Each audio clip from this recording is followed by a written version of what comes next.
Welcome. You're listening to the 365 Firsts podcast, a show filled with stories of experiencing first times and all the fun, growth, unknowns, and excitement that go with them. It's also the place to get expert advice, motivation, and inspiration to get in on trying new things. And now, here's your host, the master of first times, and chick you're trying to keep up with, Ann Bernard.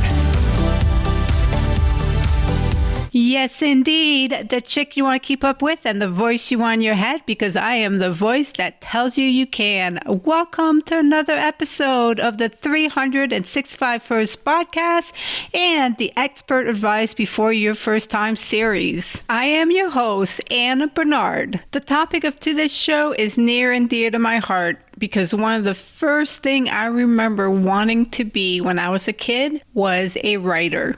My expert guest today is Laura Pennington-Briggs, and she's here to give you advice before your first time freelance writing. So if you're ready to turn your love for writing into an income-making opportunity, this is the show for you, and Laura is the woman to get you started. Laura is the author of the book Start Your Own Freelance Writing Business, a VIP contributor for Entrepreneur Magazine, and a two-time TEDx speaker. She's also the host of the Advanced Freelancing podcast. She's a former middle school teacher turned freelance writer, project manager, and online course creator. She went to full-time freelance writing back in 2012 and quickly established a six-figure career for herself. Since then, she's helped more than 8,000 students launch or optimize their own freelance businesses. She's done it. She's helped others do it, and now she's here to help you.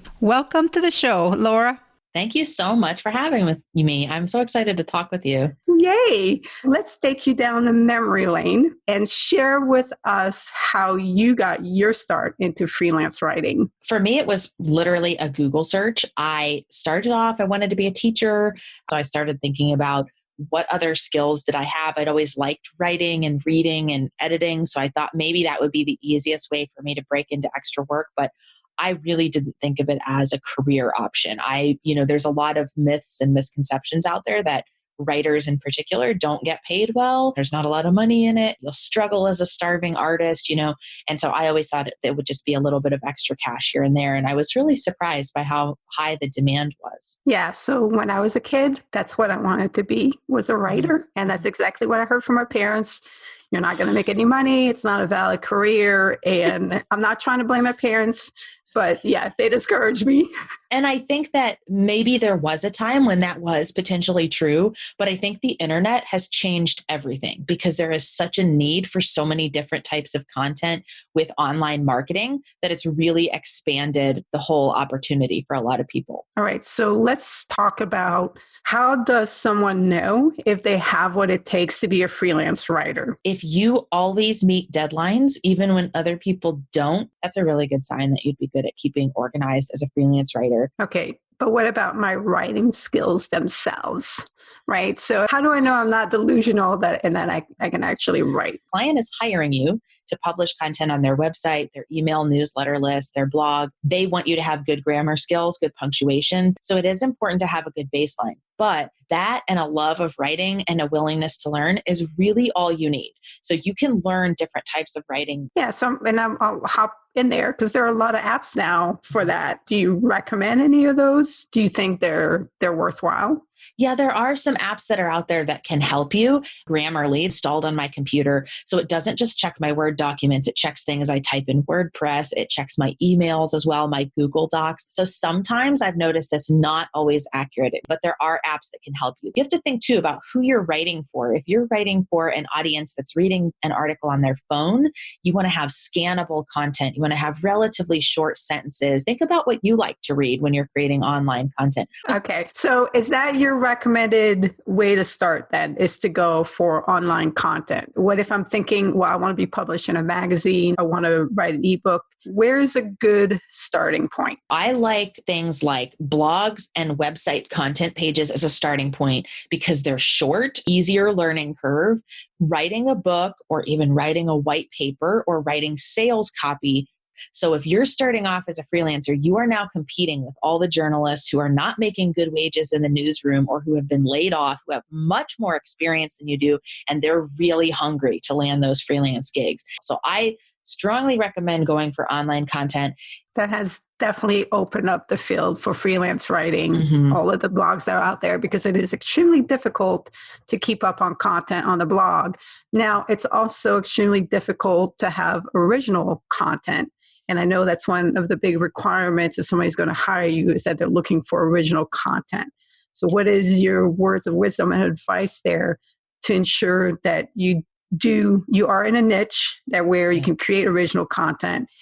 And how do you go about constantly coming up with original content? It's a really good point because it's not just something that will land you in hot water with the client when they see that you've plagiarized, either intentionally or unintentionally. It actually really damages their website as well because Google sees that as duplicate content and essentially blacklists their website for a period of time that can be several months long. I've had clients who did not know that that was why their phone stopped ringing and they stopped getting business. The thing is, there's so many millions of pages on the internet today. Someone has probably already written about what you're going to write about. What makes it different is your research process and your unique spin. Don't use one source to create your entire piece. You want to look at multiple sources as you create your outline. All right. So it sounds like, and that's great advice. So the more niche, the more you can nail down the topic. So is that your recommendation is to, however broad the niche is, to specialize within that niche? Most writers who are niched will tell you that their niche found them. It was working with different clients to realize what my niche would be. Most often I would recommend starting off as a generalist and then seeing what you like or don't like. You don't want to invest all this time and money into building a website. So let it find you. Okay, so let's talk about, you said pay. It's going to pay you. What type of fee structure can you request and be looking for as you're getting out there and you're starting out? Right now, the absolute bare minimum that I would see a beginner writer charging is $25 an hour. And I still feel like that is low. I recommend that writers and freelancers start out charging hourly. And a great way to figure that out is to create your own writing samples and time yourself as you do it. Okay, so that $25 an hour and that knowledge that you're bringing in, should it also include some SEO knowledge? I would not consider SEO knowledge as something for a beginner writer. Not everyone knows how to do SEO, and it is definitely a technical process. So I would be charging more if you have any of those skills. You know, you're not going to charge an entry-level rate because of that. So you got to think about what skills you have that set you apart. Excellent. I'm so glad I asked that question to get the differentiation down between the two. Now, where should I go to get started to find clients? Do I email people? Do I check out their blogs? Do I third-party sites? Where do I go? How do I do this? Well, third-party sites are going to be good for you as a beginner because you don't want to spend all this time developing a website and cold emailing people if you don't know what you're doing yet. When you jump out on your own and do your marketing using LinkedIn or your website or cold calling, whatever you want, you need to have your marketing process down. You need to be as high as possible with your conversions and know what works. I also recommend that a lot of beginners consider who in their personal network might need something written. For writers, resumes and cover letters are a super easy way to get started, get your first testimonials and working experience and make a little bit of money and help out someone you know, hopefully get that ideal interview, right? So you might know someone in your personal network who'd be interested in hiring you too. Splendid advice on how to get started there. And it is reaching out into your network, but you're also touching on something else as you're entering this. And I know we're talking about your advice for first timers, but ultimately you're looking at building a business. Can you talk a little bit more about how it's one thing to say, I want to be a freelance writer, I want to write, these are the things I want to do.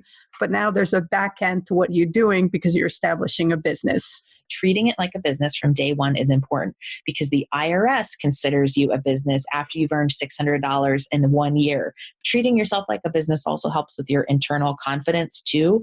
As creatives, we often tend to be like, oh, I'm not a business owner. I'm not a marketer. I'm a writer. You have to be a business owner and marketer to be successful running your own company. Excellent. Now, what other consideration am I forgetting? Because you're the expert. Am I forgetting to ask you that our first-time freelancers should be thinking about? Accepting feedback. Feedback from clients is a normal part of the process, especially as a beginner. One of the things that I learned is that every client has different expectations. So one of the things I incorporated into my contracts very early on is a clause that says that the client has read my writing samples and they acknowledge that what they receive will be substantially similar in style and tone. Not everyone is going to love your writing style, right? Excellent. I mean, because it is, you're not writing it for your blog. You're writing it for somebody else's blog. It's somebody else's newsletter, somebody else's content. So it needs to be a reflection of them, even more than it's a reflection of your work and what you do. And it's something I've done a little bit of writing here and there. And it's something that for me made everything easy to understand that every book that's published, every post, everything that is out there has been edited. It's been reviewed. It's been changed. That should take pressure off, not add pressure, to know that somebody's going to give you feedback. It's going to make the piece better. And you'll grow through it and for it. And it's a great learning lesson too, because every time you learn a new thing, I haven't done a ton of resumes. Awesome. Okay. Where can people learn? Because you teach this great, amazing stuff. So where can people sign up to get more advice, guidance, and hand-holding? Yeah. Because that never hurts to get a little bit of hand-holding for somebody who's been there. Because that helps you. That's one thing. Because this show is all about first-time and new experiences. And the reason why I have experts come on the show is to help people get the good foundational information that they need to get to the next level. But when you reach out and you get help in coaching, it makes everything go much better and faster. So how can people find you and reach out to you? So if you have been listening to this episode and you're like, I think freelancing might be fit, I have just completed a report about the top 24 most profitable side hustles in the freelance world for 2020. So that's at my website, which is betterbizacademy.com/side hustle. I put information in there about what people charge working in that, what that person does, what types of software they need to know to get started. Go and check that out because you'll see what's really in demand. And all the information about my podcast, which is geared toward intermediate and experienced freelancers, is also on my website. Absolutely. And in the podcast, if you're listening to this version on the podcast, then you need to head over to the 365 First Challenge website so you can click through the links or just rewind and re-listen to Laura telling you the name of her website. Love it. That's the other way of doing it. All right, Laura, I can't let you get off without asking you if there's a first time or a new experience that is on your list. Yes. So my husband and I just walked a 6K on Thanksgiving. My mom is, of course, older than I am. She's in her 60s, but she runs half marathons and 5Ks all the time. And so I've been promising her for a while that I'm going to get up to speed to run a 5K rather than walk it. So I'm hoping 2020 is the year. Oh, awesome. Well, I will make sure that I have myself a guest expert coming up. There you go. On how to prepare for your first race. There you go. Perfect.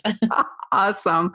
Well, thank you, Laura, for being on the show. I really appreciate it. I hope you enjoyed this episode of the 365 First podcast and you realize no excuses, no fears. It is not difficult to get your start as a freelance writer. This is why I am the voice you want in your head, because I am the voice that is telling you, yes, you can. Add becoming a freelance writer to your list and get it done. Now, here are a couple reminders. If you haven't already done so, go subscribe to the show. Even better yet, leave a review.